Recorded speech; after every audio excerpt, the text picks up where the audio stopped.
Mike Fisher, Inside the Star. And of course, if you're a Cowboys fan or a football fan or a human, you know Jane Slater from the NFL Network. Hi, Jane. What's up? And as Jerry pointed out, in order to be in the war room, you got to be fully vaccinated. Yes. I just got my second Pfizer shot. Me too. So, fully vaxxed. We're good. Plus, we're also, it's not like we're arm wrestling. We got a little distance. But we will argue over some stuff. We're Inside the Star, of course, where the Cowboys have completed their pre-draft press conference. This is a tough ticket to get, first of all. Is it not? It is. Tough to get in this building. Well, and I am so appreciative of the staff here, honestly, because they are predicting rain out, and we have been out doing our live shots in the plaza. So to be honestly back inside the library, it feels like a sense of normalcy. Feels like home. Yes. Yeah. The issue of the day for me, outside of the Sean Lee retirement, which we'll get to momentarily, Jerry shot down the Kyle Pitts thing in his usual convoluted way, but still very firmly, I thought. Yeah, I think if you've covered this team long enough, and you've certainly covered them longer than I have, I don't feel like Jerry might whet your palate with some interesting headlines, but I feel he's not very good at manipulating you. In other words, I feel like he tries to give you the best answer possible or steer you away in some ways. And so I asked the question, and then Calvin Watkins, God bless him, just went straight in with the question about Kyle Pitts. And what I got from it was, don't be stupid over your needs. Yeah. And I remember in years past being at AT&T Stadium, and a situation where they could have been stupid over their needs was Johnny Manziel versus Zach Martin. Do you remember that? Absolutely. We all thought he's on the clock. And I had remembered being out and about in Dallas back then when I was up in the club. And a few days before that, Johnny Manziel bottle service at the club. And that's fine if you want to go out and have fun. But at the time, I just remember thinking, this guy's got a little bit too much of a foothold in Dallas to maybe focus on the task at hand.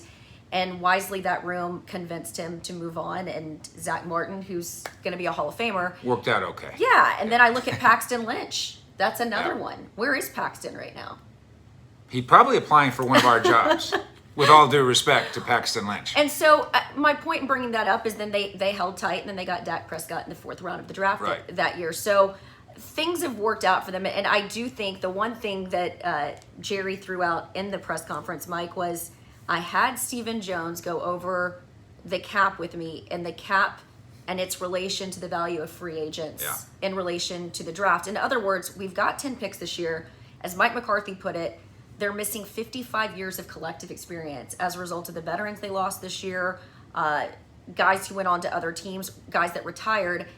They need to address not only the leadership in the room, but depth. They need to use those picks wisely. And the way to beat the cap is the draft. Mm-hmm. It's the way to get $1 million players, Yep. $800,000 players. Yep. You don't get that in free agency, you get it here. You mentioned the retiring veterans, and most significantly, obviously, is Sean Lee. For me, in part, because of all the things he accomplished, and then also significant because of all the things that he wasn't able to accomplish. I think so many people, when they reflect back on Sean Lee's career, will be the things that he didn't do on the football field. But those of us that have covered him and had the benefit of getting to know his teammates and how they talk about him, there are a couple of things that stand out for me. One was when Josh Brent went to trial for the death of his teammate. And it was almost, unless you were subpoenaed, it was almost like people wanted to stay away from that. Because he had, of course, had the DWI in college, and now this resulted in the death of a teammate. If you know Josh Brent, you know his heart, you know his soul, and Sean showed up there in what I thought was a really strong show of support and leadership. And again, I have to remind people at that time, it was the victim's son who specifically did not want the judge to throw the book at Josh Brent and wanted him to be rehabilitated. And he now, of course, works here at the Star in Frisco. And I think he's done really well over the years as a result of that. But Sean Lee was there. Okay, reminiscent for me of decades before when Michael Irvin went to trial. And so many people, this might be a little before your young time, I remember it. So many people remember Michael Irvin's mink coat that he wore. I remember that Troy Aikman went to the trial. That's memorable for me. The other thing that stands out for me was I was sort of incredulous by this when I learned that he and his wife off season in Santa Barbara, which is where it sounds like he's going to be deservedly so, spending his time away when this is all over, that he would fly all the way back to Dallas, get on the plane with his teammates, and fly all the way to Oxnard, which is literally 30 to 45 minutes, depending on the traffic, to get to Santa Barbara. Right. And he did that because he wanted to be around his teammates. And then how about, you and I both love Dez, but when Dez decided to name check a bunch of his teammates following his departure, and I remember point blank asking Sean about that when he got name checked, and he said, if I'm being honest, Dez needs to be a little bit more accountable for what he did. And I just, his thing, and he said it today, he always wanted people, let me look at the words, because I thought that, I don't want to misquote him, because I thought it was sense of urgency, responsibility, and how can I help. And I just remember when Leighton Vander Esch got drafted and Sean Lee had kind of been relegated to the side. He'd gotten injured again. He was on the helmets helping out Leighton and them. And I remember being in New York on the road, final game of the year, 3 years ago, and we were all talking about, is he retiring? And I had an NFC East team ask me, are the Cowboys going to release him, or would they be interested in getting rid of him? His agent knew about that. Sean knew about that. And I remember Sean going to the Cowboys and redoing his deal. Yeah. So that it made sense for them to keep him here. And then they needed him that following year when he had a sack and an interception in a game. And I remember interviewing him, and he was just covered in blood. Yep. And I tweeted it yesterday because it was so indicative of a guy that gave his all. And then how about the All or Nothing special? Yep.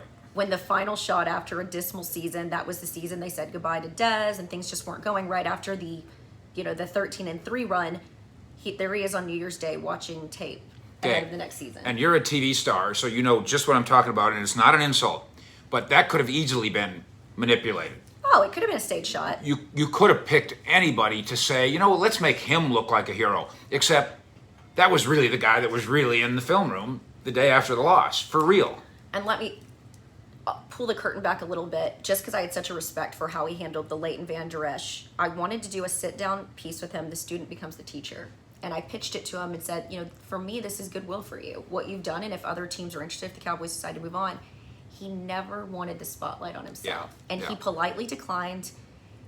He's never bashed this team. And in fact, he was one of the more fiery guys in the locker room following my report last year. And it was, remember, he was injured and he was just getting back from injury. So he hadn't been around when the locker room was sort of falling apart. He came back and he was the guy leading the pregame speeches. He was the guy that was on the field everywhere when they put him out there. And for me, he taught me a little bit about doing things the right way. Yeah. He does a good job of being cooperative with us and making us feel like we're kind of his friends. But also keeping us here. But, and with no desire. He doesn't call us and say, will you do a story on me, or will you put me on the radio? We call him and we say, will you come on the radio? And, of course, he says every time, yes, within boundaries. And for me, this organization needs to retain him. What I've written, and based on my conversations with him, we all think he's a coach. He doesn't have to be a coach, and he certainly doesn't have to do it right away. What I appreciated about his response to that, because I had been told that the thing that he would be interested in when his career was over was high school coaching. He wanted to coach young men, which I think he'd be great at. Yeah. Maybe what John Kitten has been offered, people don't realize this, John Kitten has been offered multiple jobs in the NFL, and without getting into it, one very attractive position. He's turned it down because of his children, but also his love of coaching the younger generation. I see that for Sean Lee. Plus, when your wife has leaned into your career as long, you kind of owe it to them. And so his answer was, I want to be able to give 110% to whatever I do, and I know how much goes in coaching. He recognized, because I think some people don't realize how much coaches are away from their families. Right. How much time you're spent away from them. To be a coach's wife is tough. I actually have been watching the show For All Mankind, just to go off on a tangent, and the astronaut wives is kind of what I liken it to. Yeah. Your life is supporting them in their career. Right. Because they're not home. And so I appreciate that he's not only a good teammate in the locker room, but a good teammate to his wife is what it felt like. She gave him 11 years. He can give her 11 months. Yeah. Why they lay? And I talked to him the other day, and I said, "What's your deal? What are you going to do?" And he said, "I'm going to be a beach bum." And I think that's a pretty good plan. I always joked with him, could he be a beach bum? Because as he was walking in, what was the other thing? He said, Tuesday is metabolic day, it's the hardest day. And I saw them out there working out, and I'm going to miss my coffee. I remember the most disgusting thing I learned about him, because I'm not a big coffee drinker, was that he drinks black coffee with a tiny bit of water, and it sits on the bench with him during the games. I know. That makes me sick to my stomach. It just to me speaks to like that blue collar, gritty guy on the phone. 1947. Give me my black coffee. I'm ready to go to work and hit. I just think there are a few guys like him. And you brought up Tyrone Crawford. People don't realize how important he was. A lot of people don't realize when DeMarcus Lawrence, they needed him to kind of get on with like leadership and play on the field.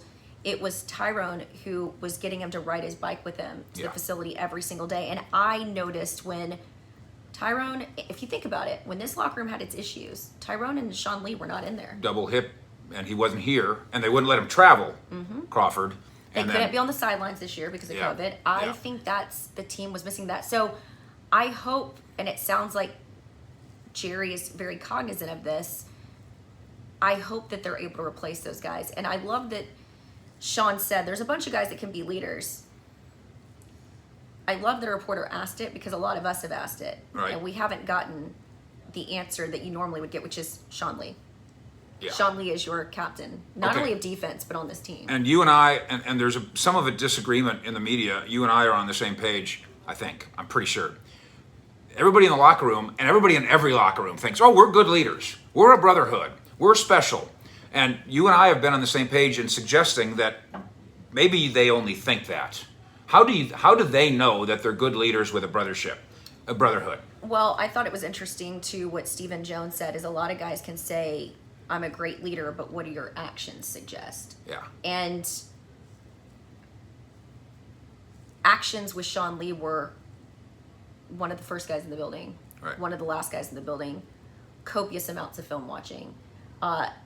What I loved about Sean, and I brought this up to my co-host Bobby Belt last year because we'd be in the press box watching these games, and I said, look at how reactive some players are to opposing offenses, and look how proactive some of these other guys are. And the proactive is you're looking at their feet, you're looking at the nuance, their this tick that they have before a play. That comes from watching film. Yeah. And so for me, that's what a leader is. And I think when Mike McCarthy and a couple of the guys have talked about it, seeing Dak up here 4 days a week, he could be working out at his field at home. He just built a brand new field. He's working here 4 days a week. And I think because he's showing what leadership looks like. Final thing for you, give me your Cowboys pick at 10 or what's going to happen in that area. The prevailing name that I've gotten over and over is Patrick Surtain out of Alabama. And what's interesting about him is he played a full season last year. You know, they talked about it. They like that. They don't like the opt-out players, which I think is fascinating because I just did a big piece on Penei Sewell and Jamar Chase. Right. And didn't really affect their stock. He played opposite Trayvon Diggs at Alabama, so there is familiarity there. There's already that, you know, that same work ethic. I think the Nick Saban guys play out well in the league. And I think Steven and Jerry have such an appreciation for Nick Saban. Did you hear his rant the other day about the ands and the buts? Don't give it. I think you get an Alabama player, he's ready-made. And so I think they're going to have, and I think they've even talked about, they have a pretty good idea of who's going to be there at 10, either one of the best defensive players or the best defensive player. Right. And I think you can make an argument that perhaps Surtain is better than J.C. Horn. You can find Jane Slater, obviously, on NFL Network, also on Twitter at Slater NFL. You're the best, kid. You're the best. Thanks.